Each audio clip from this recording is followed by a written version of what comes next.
However, the specifics of the Travers Stakes show a purse of $1 million. The classic distance of 1.25 miles, the track fast, and the temperature right now, 76 degrees. It's overcast. It is not, however, raining, although that was the forecast earlier today. So, Easy Goer, the subject, and the odds right now show Shy Tom at 12-1. Clever Trevor at 5-1 is the second choice. Doc's Leader, the outsider, at 42-1. Le Voyageur at 7-1. A good deal of support there. Easy Goer, as expected, at 1-5.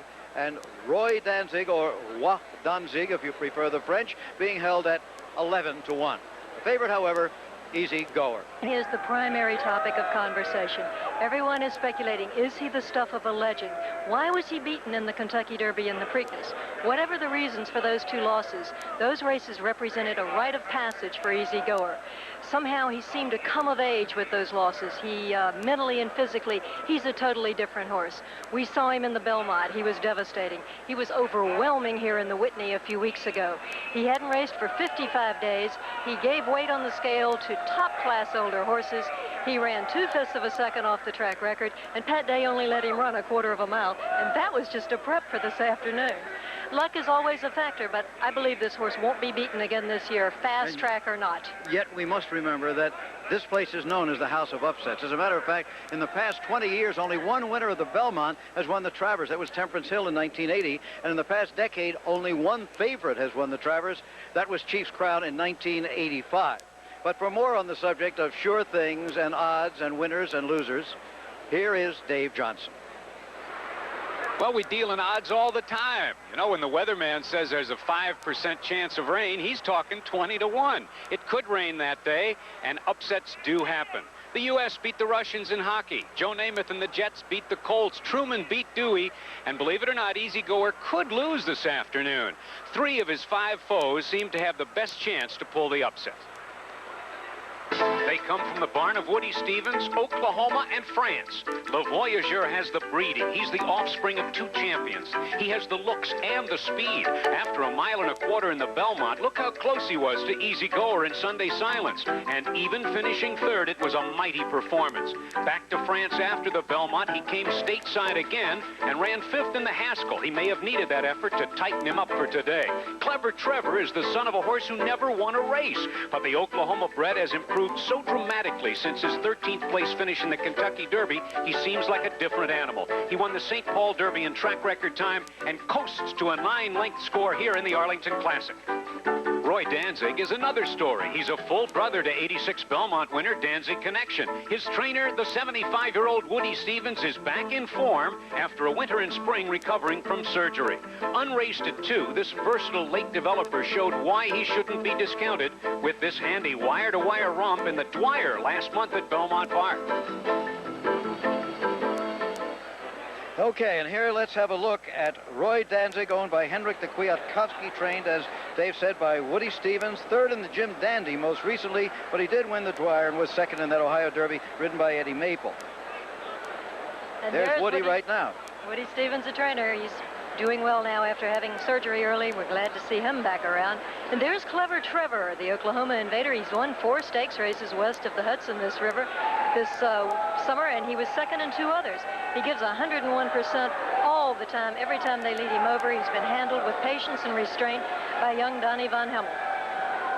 Le Voyageur has been what his name implies. That means the traveler in French. He was foaled in the United States, went to France to do his early racing, was brought back for the Belmont Stakes, and just off the plane, he finished a surprising and very good 3rd there. He went back to France, back to the States for the Haskell, didn't do well, finished 5th, but since then he's been training extremely well and has gotten a lot of support here today at 7-1. Le Voyageur at 8-1 now. Easy Goer, 1-5, the odds-on favorite. Roy Danzig at 12-1, the field of 6 for the 120th running of the Travers Stakes, a crowd of 48,000 and some on hand. That's the 2nd largest crowd ever here for the Travers.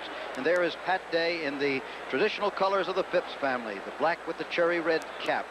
Stakes and track record, 2 minutes flat, set by General Assembly in 1979. Keep an eye on that figure. It's very easy. Anything under 2 minutes would be a new track record. And there is Ogden Phipps at age 80. He ran his first horse in this race in 1936, 53 years ago. White Cockade finished 5th. He's had one winner. That was in 1966. The name of the horse was Buckpasser, but he was a really good one, and he's the grandsire of Easy Goer. Easy Goer's daddy, Alidar, also won this race, although on a disqualification over his old rival, Affirm. What thoughts are going through this man's mind today? He had a fabulous year last year when he and his son won 15 Grade 1 stakes races with Shug McGahee. Then he went and lost the Kentucky Derby and the Preakness this year, won the Belmont, lost this race by a nose last year with Seeking the Gold to 49er. So it's ups and downs in racing, no matter how successful you are. Of course, it was just a year ago here, Jim, that Easy Goer broke his maiden right on this track here at Saratoga. Today, probably one of his greatest races. Pat Day will, of course, have to judge the pace. Easy Goer can be wherever he wants. He won the Wood coming from a 48 3 half mile. He won the Gotham off a 44 1 half mile. Very versatile. And a final reminder that this is the House of Upsets, where Man of War met his only defeat to a horse named Upset, and where Jim Dandy at 100 to 1 won the Travers Stakes. Let's go upstairs now to the man who'll call the race for you, Dave Johnson.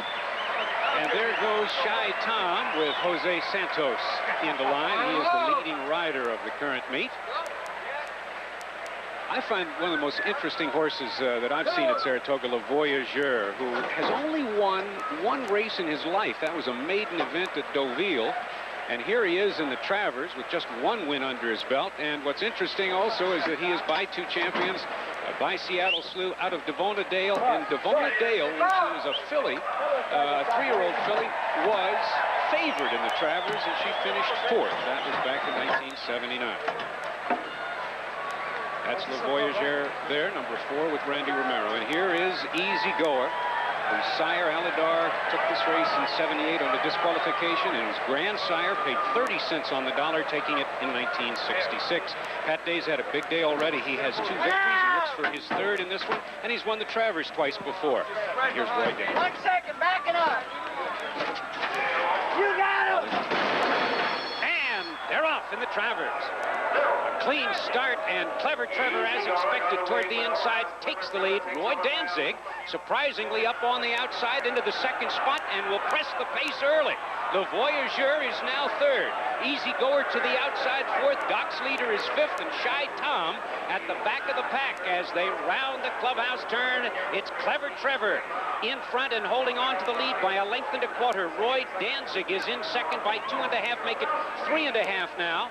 Along the inside, Le Voyageur is racing 3rd by a head, and the favorite at 1 to 5, Easy Goer on the outside is 4th, just 3.5 off the lead now. Then comes Shy Tom, then comes Doc's leader. The sextet moves on to the backstretch. The quarter, relatively slow, 23 and 1. The half, 46 and 4. Down the backstretch, the battle on the front end has Clever Trevor on the inside, in front now by half a length. Roy Danzig is 2nd by 4, and Easy Goer now takes 3rd. Le Voyageur dropping back in 4th, Shy Tom 5th, and Doc's leader at the back of the pack, 15 lengths off Clever Trevor. Around the far turn. 3/4 in 1:10 and 3, and it's still Clever Trevor in front by 2.5 lengths, and there goes Easy Goer making his move on the outside. Pat Day asks for speed and gets it boldly. Midway on the turn, Clever Trevor at the rail in front by a neck. Easy Goer on the outside 2nd. It's 7 lengths back to Shy Tom, who has moved up on the rail now in 3rd.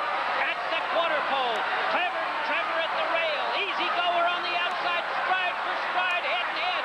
Clever Trevor with a short lead. Easy Goer on the outside, challenges, and down the stretch they come. Easy Goer roars up and takes the lead. It's Easy Goer with Pat Day in front. Clever Trevor is 2nd by 7 lengths. Shy Tom is 3rd. A 16th of a mile to go, and it's all Easy Goer. Pat Day just hand-guiding him under the wire. He takes this from Travers by 2.5 lengths. Clever Trevor 2nd, and Shy Tom a distant 3rd. The final time, 2 minutes and 4/5 of a second, just 4/5 of a second off the stakes and track record.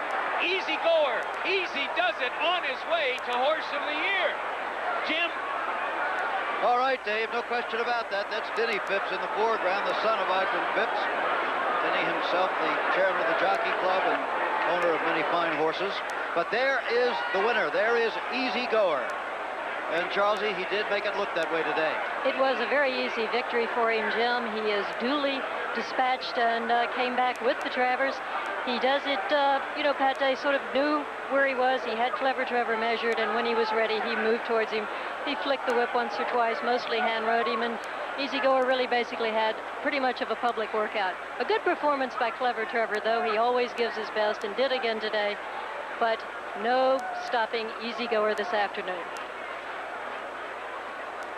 Let's go back to the top of the stretch now, Charles E., and watch this move. The power in this horse from here on.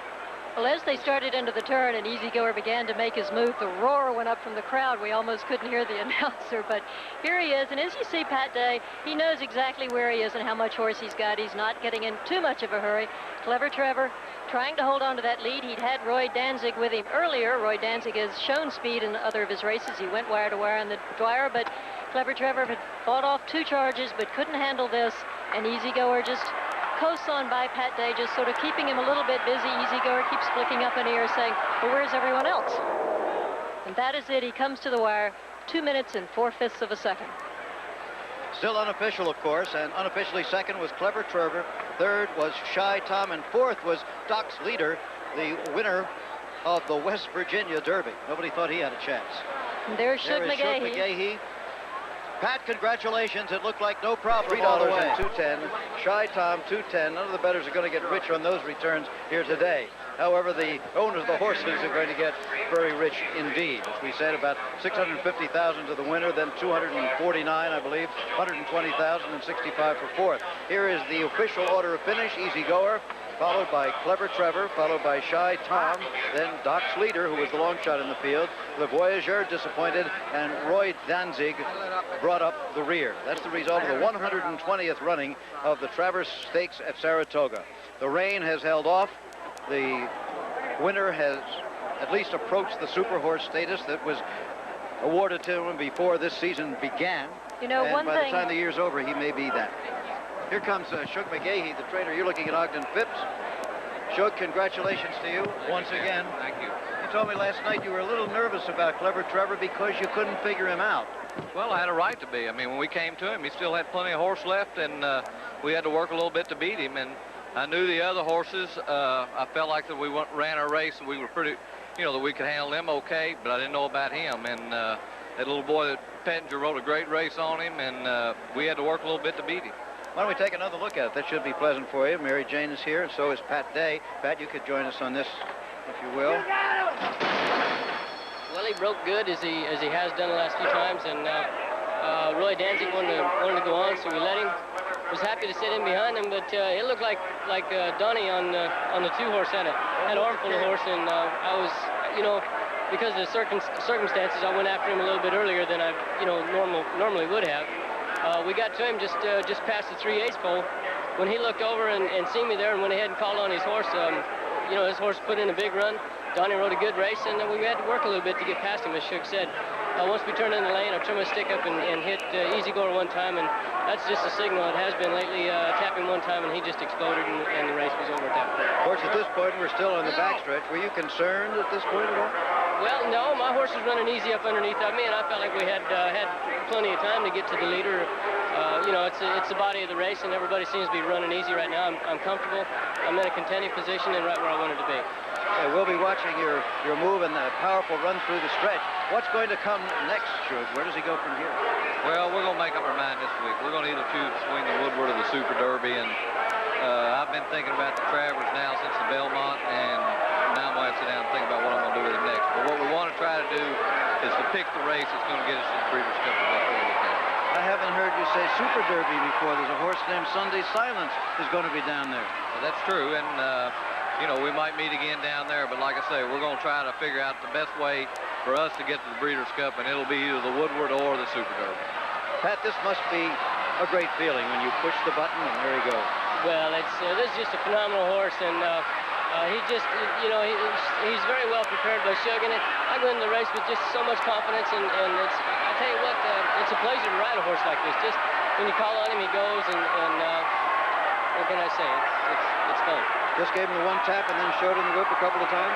Yes, sir. And he finished up good and done what was was necessary to get the job done. Congratulations to you. It's your third Travers win. You join Bill Shoemaker and Eric Guerin, just one win behind Eddie Arcaro and Jimmy McLaughlin and Braulio Baeza. That's not bad company. No, that's very good company. I'm happy to be a part of that group. Congratulations to you. Thank you very much. Congratulations, Mary Jane. Congratulations, Shook. And to you, Mr. Phipps.